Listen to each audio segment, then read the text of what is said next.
오늘 아침 하나님께서 우리에게 주시는 말씀 출애굽기 19장 9절로 12절까지의 말씀입니다.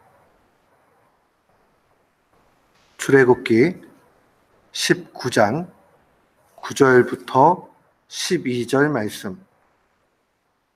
우리 같은 마음으로 9절부터 12절까지 주의 말씀 봉독토록 합니다. 여호와께서 모세에게 이르시되 내가 빽빽한 구름 가운데서 네게 임함은 내가 너와 말하는 것을 백성들이 듣게 하며 또한 너를 영영히 믿게 하려 함이니라. 모세가 백성의 말을 여호와께 아뢰었으므로 여호와께서 모세에게 이르시되 너는 백성에게로 가서 오늘과 내일 그들을 성결하게 하며 그들에게 옷을 빨게 하고 준비하게 하여 셋째 날을 기다리게 하라. 이는 셋째 날에 나 여호와가 온 백성의 목전에서 시내산에 강림할 것임이니 너는 백성을 위하여 주의 경계를 정하고 이르기를 너희는 산과 산에 오르거나 그 경계를 침범하지 말지니 산을 침범하는 자는 반드시 죽임을 당할 것이라. 아멘. 저는 오늘 본문 말씀을 통해서 누가 하나님과 함께 일할 수 있는가 라는 제목으로 주의 말씀을 선포하도록 하겠습니다. 우리가 그리스도인이 되어서 이 땅 가운데 살아가며 많은 즐거움을 누릴 수 있습니다. 행복이 있고 또한 복된 길을 가게 됩니다. 근데 그 가운데서 가장 복된 것을 꼽으라면 우리의 기도의 제목이 응답받는 것, 또 우리 앞에 감사의 제목이 풍성해지는 것, 그 모든 것 다 좋지만은 그러나 가장 좋은 것은 우리 하나님과 동행해 같이 살아갈 수 있다 하는 것이라 볼 수 있습니다. 이스라엘 백성들을 애굽의 그 압제 가운데 구원하신 하나님께서 정말 원하시고 바라셨던 것은 다른 것이 아니었습니다. 눈에 보이지 않는 하나님, 이 하나님을 의지하고 언제나 그와 더불어 함께 동행하는 것을 원하셨습니다. 이게 그런데 그냥 단순간에 되질 않아요. 언제나 훈련이 필요합니다. 왜 그러느냐? 이방의 신들은 언제나 눈에 보이는 형상으로 나타나기 때문에 그래요. 당시의 이방의 신들은 다 자기를 나타내는 그런 상들이 있었습니다. 그렇기 때문에 이스라엘 백성이 그냥 눈에 보이지 않는 이 하나님을 의지하고 살아간다는 것은 쉬운 일 아니었습니다. 우리의 인생길도 마찬가지입니다. 오늘날에 우리가 이 땅을 살아가면서 눈에 보이면서 찬란하고 이게 복이다, 이게 정말 좋다 하는 것이 너무 많습니다. 마치 눈에 보이지 않는 하나님을 의지해 살아가는 것은 미련한 일 또는 합리적이지 않는 그러한 모습같이 보일 때가 많이 있습니다.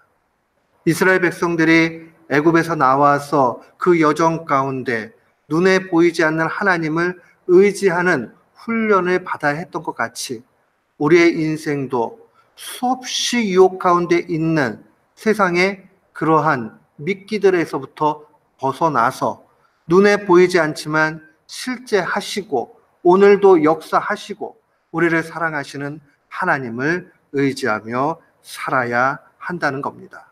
오늘 그 말씀을 우리에게 다시 한번 주님께서는 강조해서 알려주십니다. 앞서 3절에서 6절 말씀을 보면 모세가 먼저 하나님 앞에 나가지요. 그때 하나님께서 언약을 다시 상기하도록 그렇게 말씀하십니다. 언약의 말씀은 5절과 6절에 잘 나타나요. 세계가 다 내게 속하였나니 너희가 내 말을 잘 듣고 내 언약을 지키면 너희는 모든 민족 중에서 내 소유가 되겠고 너희가 내게 대하여 제사장 나라가 되고 거룩한 백성이 되리라 라고 그렇게 말씀해 주십니다. 하나님의 명령의 말씀에 잘 순종해서 나아가게 되면 거룩한 백성 된다. 하나님께서 사랑하시는 특별한 백성이 된다 약속하십니다.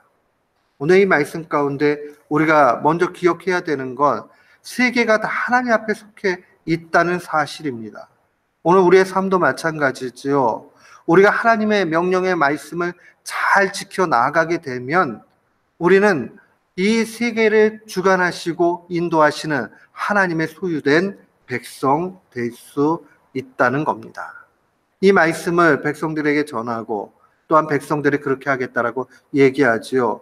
그런 다음에 이 언약에 대한 그 반응들을 하나님 앞에 알린 후에 오늘 본문의 말씀이 시작이 됩니다. 이제 언약이 다 이루어지고 나서 그 다음에 어떻게 구체적으로 살아야 되느냐 하는 것을 오늘 본문 말씀은 알려주십니다. 근데 먼저 그들에게 필요한 것은 하나님을 만나는 일이었다는 것을 보게 됩니다. 9절 말씀 보십시오.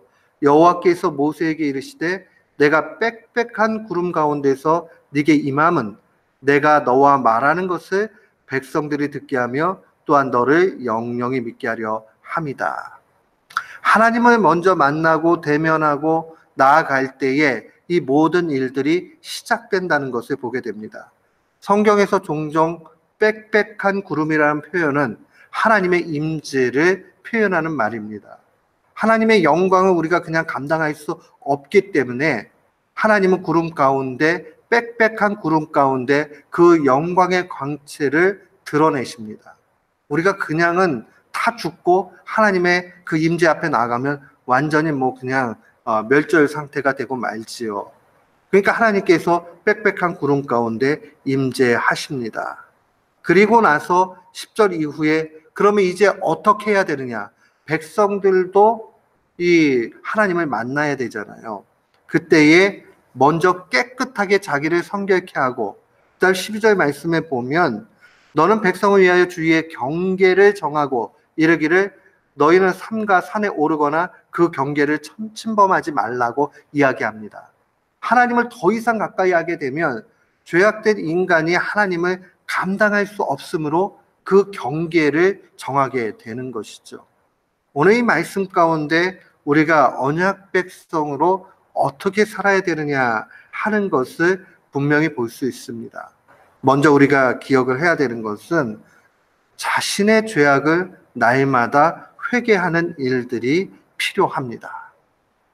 누가 하나님과 함께 일하면서 살 수 있는가? 먼저 회개하는 사람이 그렇게 살아갈 수 있습니다. 오늘 본문의 10절 말씀으로 보십시오. 여호와께서 모세에게 이르시되 너는 백성에게로 가서 오늘과 내일 그들을 성결하게 하며 그들에게 옷을 빨게 하라고 명령합니다. 이 옷을 빤다라는 이 말은 깨끗한 옷이 되는 거지요. 옷은 그 사람의 신분, 그 사람의 모습을 상징합니다. 결국 옷을 빤다라는 것은 상징적으로 그들이 깨끗하게 되는 것을 보여주는 겁니다. 그래서 성경에는 종종 흰옷 입은 성도들의 모습, 또 옷을 빤다라는 그러한 표현들이 등장을 합니다. 계시록 7장에도 이러한 모습이 분명히 나타나요. 계시록 7장 13절로 14절 말씀 보면 장로 중에 하나가 응답하여 내게 이르되 이 흰옷 입은 자들이 누구며 또 어디서 왔느냐? 흰옷 입은 사람들은 성도를 상징합니다. 내가 가로되 내 주여 당신이 알리이다 하니 그가 나더러 이르시되 이는 큰 환난에서 나오는 자들인데 어린 양의 피에 그 옷을 씻어 희게 하였다라고 증거합니다. 결국 오늘 모세를 통해서 이스라엘 백성들이 자신들의 옷을 빤다는 것은 오늘날 말로 이야기하면 예수 그리스도를 믿어서 예수 그리스도의 그 보혈의 공로를 통해 우리의 죄악이 깨끗하게 되었다라는 것을 확신하는 그러한 모습을 의미합니다. 사랑하는 성도 여러분, 우리는 하나님과 함께 동행하고 일하기 위해서 하나님의 그 깨끗해 하심을 믿고 하나님 앞에 나아가는 신자의 모습 필요합니다. 회개하는 거예요. 날마다 회개할 때에 우리는 하나님 앞에 설 수 있게 되고 그 가운데서 우리는 하나님과 동행하게 됩니다. 사랑하는 성도 여러분, 하나님과 함께 일하면 실패함이 없게 되고 혹 실패하는 것 같이 보여도 나중에 보면 살 길을 얻어가는 것을 분명히 봅니다. 우리 모두는 하나님 앞에 회개함으로 하나님과 동행하고 하나님과 함께 일하는 귀한 교우들 되시기를 주의 이름으로 축원합니다. 아멘. 두 번째로 우리가 기억해야 되는 것은 이 살아계신 하나님을 신뢰하면서 하나님 앞에 살아가는 거예요. 하나님 앞에서 산다는 말이 중요합니다. 오늘 하나님의 영광의 광채 앞에 이스라엘 백성들이 왜 살아야 되느냐? 그들이 하나님을 눈으로 이렇게 영광의 광채 앞에서 보게 되는 경험은 아주 특별한 경험이에요. 그러나 이것은 그들에게 강력한 메시지가 됩니다. 더 많은 시간들은 그들은 결코 하나님을 볼 수 없습니다. 그러나 하나님이 눈에는 보이지 않지만 하나님이 언제나 함께 하시고 하나님이 역사하신다는 것을 그들은 이 경험을 통해서 마음속에 간직하는 겁니다. 우리도 마찬가지죠. 우리도 하나님과 더불어서 나아갈 때에 당장에 우리 눈에 보이지 않습니다. 그러나 그 하나님이 언제나 우리와 동행하시고 내가 가는 곳곳마다 계시다는 것을 놓치지 말아야 됩니다. 우리는 하나님 앞에 사는 삶을 일컬어서 라틴어로 코람데오라는 말을 사용합니다. 데오는 하나님이고요. 코람은 하나님 앞에서라고 얘기할 때 앞에서라는 뜻이에요. 그러니까 하나님 앞에서 사는 그 인생, 내가 무엇을 하든지 간에 나의 일거수일투족을 다 알고 계시고 나의 아픔도 슬픔도 나의 연약함도 알고 계신 그 하나님이 함께 하신다는 것을 바라보면서 그 앞에서 살아가는 겁니다. 우리가 CCTV나 뭐 이런 거 있어도 이거 사람들한테 보일 텐데 하고 자기를 삼가고 정갈하게 그렇게 하려고 노력할 거예요. 하물며 정말 사각지대도 없고 모든 것을 환히 아시고 계신 하나님 앞에 우리가 살아간다고 그러면 우리의 행실이 또한 정돈이 될 것이고 동시에 하나님 의지하면서 담대하게 살게 될 것입니다. 오늘 우리는 하나님과 더불어서 일해야 되겠습니다. 종교개혁을 했던 칼빈은 참된 그리스도인의 삶에 대해서 이야기하면서 그런 이러한 고백을 합니다. 나는 모든 일을 하나님과 함께 한다라는 말을 했어요. 나는 모든 일을 하나님과 함께 한다. 우리가 밥을 먹을 때나 일상의 일을 할 때나 내가 특별한 일을 할 때나 모든 것을 하나님 앞에서 하나님과 함께 한다면 그보다 더 복된 사람 없을 것입니다. 언제나 우리는 하나님과 함께하기 위해서 자신의 죄를 회개하고 눈에 보이지 않지만 언제나 내 곁에 계신, 그래서 살아 역사하시는, 그래서 살아계신 하나님 앞에 산다라는 그 결단 아래서 우리 모두는 살아야 할 것입니다. 오늘 이 말씀 마음에 간직하면서 날마다 승리의 길에 걸어가는 귀한 교우들 되시기를 주님의 이름으로 축원합니다. 아멘.